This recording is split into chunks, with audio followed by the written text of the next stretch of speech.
We do so much digital cleanup and enhancement of practical effects, yet get no credit for how it looks. We only get shit on when a director or studio forces us to make cartoony CG characters or run photorealistic backgrounds. We're the only department that doesn't have a union, yet we're in charge of upwards of half the movie's budget. Life of Pi was shot mostly on green screen, yet the cinematographer got an Oscar, even though most of those shots were created later in VFX without his input. The downfall of the VFX industry is its best when you don't realize you even worked on it.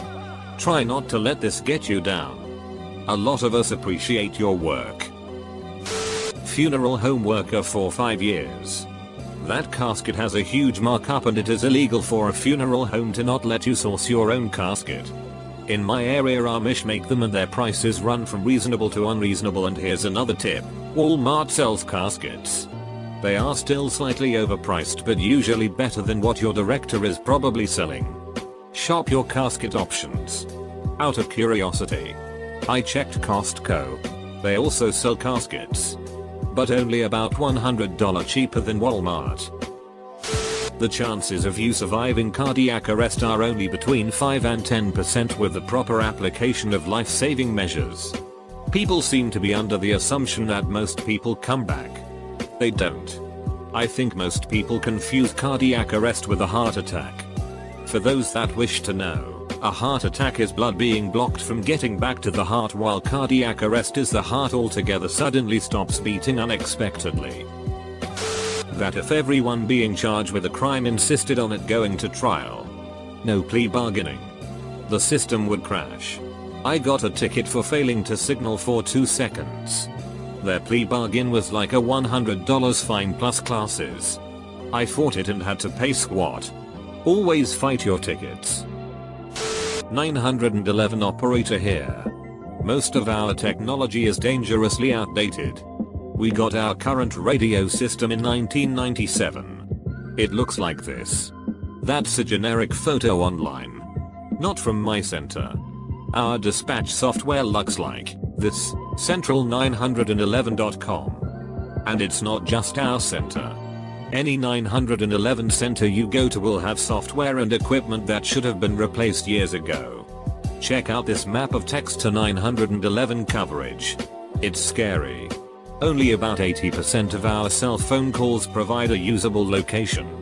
And even that can be off by hundreds of feet. Most states add a 911 service fee of about $1 onto your monthly phone bill. That money is supposed to go to the 911 center exclusively and provide funding for equipment and software upgrades. But there have been widespread cases of those funds being diverted elsewhere. We don't get much from tax revenue either. We're a footnote on the budget, and our technology reflects that. Bonus note, if you call 911 for a medical call, it might seem like a game of 20 questions. Rest assured that help is almost always dispatched as soon as we have the address. Any other questions we ask are to determine a priority and update the units en route. I used to work at Texas Roadhouse, and yes, we are required to say hand-cut steaks, freshly baked bread, fall off the bone ribs, ice cold beer and legendary margaritas. Secret shoppers come in 3 or more times per month as regular guests, and management gets a report of whether or not we said all of the story items, among other things. If you get a bad score on a shop, you get fired or you have to be a busser for a month. Truth story. I work in it. Most of, if not all of the solutions to tech issues you run into can be found on Google. But we are really good at phrasing the search though, to get right to an answer quickly. Speaking as a bank teller in the US, you can opt out of overdraft protection. Overdraft protection is the bank saying that if a charge comes through that you don't have the money for, the bank will consider paying it so that you don't get declined. If you opt out, your card will be declined for point of sale purchases. You may still get overdrafted on automatic drafts, i.e. Netflix, automatic bill pay, etc. But If you don't want to accidentally overdraw because you got McDonald's and didn't realize your gas purchase only showed up as $1 but then posted as $30 and put you down to $2. Call your bank and tell them you want to opt out of overdraft protection. Can't stress it enough. If you don't want to be overdrawn but aren't great at keeping up with your balance, opt out. You might get embarrassed by a cashier telling you that your card was declined. But it's better than giving your bank $36. There are so many mice and/or ads in and around grocery stores. We are required by law to take measure to control the population and dispose of contaminated products. But short of a full-blown infestation, no store is going to be shut down for having mice. My Walmart had cats. Most days there'd be a cat somewhere in the back. I suppose it kept the mouse population down. Our store has a resident cat too. He mostly hangs out around the back near the dumpster. He's scared of everyone except the guy who runs the frozen section. That most of the people driving trains through your city are sleep deprived and routinely fall asleep while working. Most people already have the tools I use lying around and would know how to fix their problem if they watched a 5-minute YouTube video. Your hotel room most likely isn't as clean as you think it is. Edit, I should have done an AMA lol. In my state, if I ask for your ID when you order an alcoholic drink and you don't let me check it, I can't serve you. Even if you are super old. Stop being offended when I ask for your obviously in their early 20s child's ID and not yours. I'm not being rude.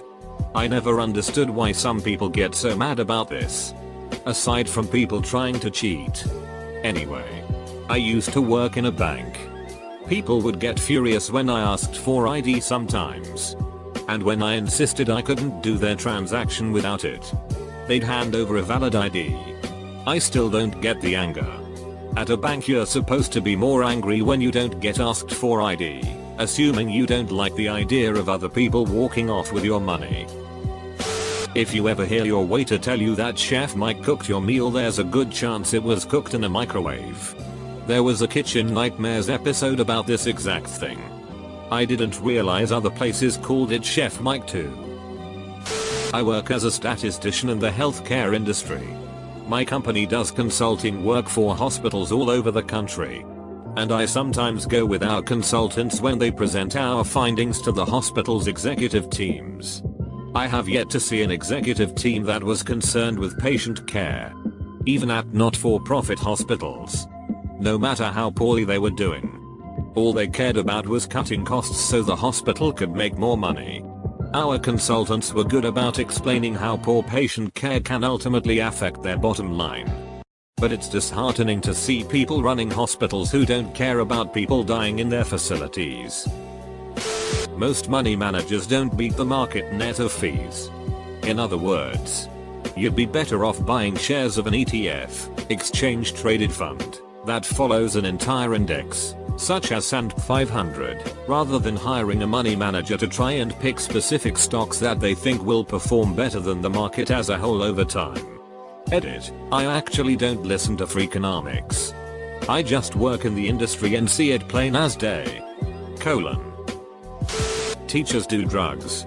Last day of class, post-secondary, we were celebrating with a J and passing around me and another guy's dab pens. One of my teachers walks up and says, I won't tell campus security as long as you let me hit this sheet. Was also hanging out with a kindergarten teacher at a festival a few weeks back. I have never seen anyone take so many psychedelics. Banks don't want to foreclose on a home or repo cars. It's lose-lose for them to do it. Get in contact with your bank and see if you can work something out. It's worth the try at least to see if they can figure something out with you. Edit, added last sentence. A new car built by my company leaves somewhere traveling at 60 miles per hour. The rear differential locks up. The car crashes and burns with everyone trapped inside. Now, should we initiate a recall? Take the number of vehicles in the field. Capital A. Multiplied by the probable rate of failure. Capital B. Multiplied by the average out-of-court settlement. Capital C. A times B times C equals X. If X is less than the cost of recall, we don't do one. Recently started at a grocery store deli. The counter is 5 feet tall. We clean where the customers can see, which isn't much given the height of the counter. The floors are filthy and that's where I can see. Under tables, behind the slicer, around the rotisserie oven, and worse, the table where the cakes are decorated, all disgustingly filthy. There are flies everywhere. I tried pulling a table and cleaning behind it and got yelled at. So I ain't trying again. I'm also not eating there. Worked in the tattoo and body piercing industry for years, and we all know that the teeth piercing, which has been claimed to help with migraines, is a sham. But they'll take your money for believing stupid shit and pretend it works. Known placebos still produce a placebo effect. Brains are ducking weird.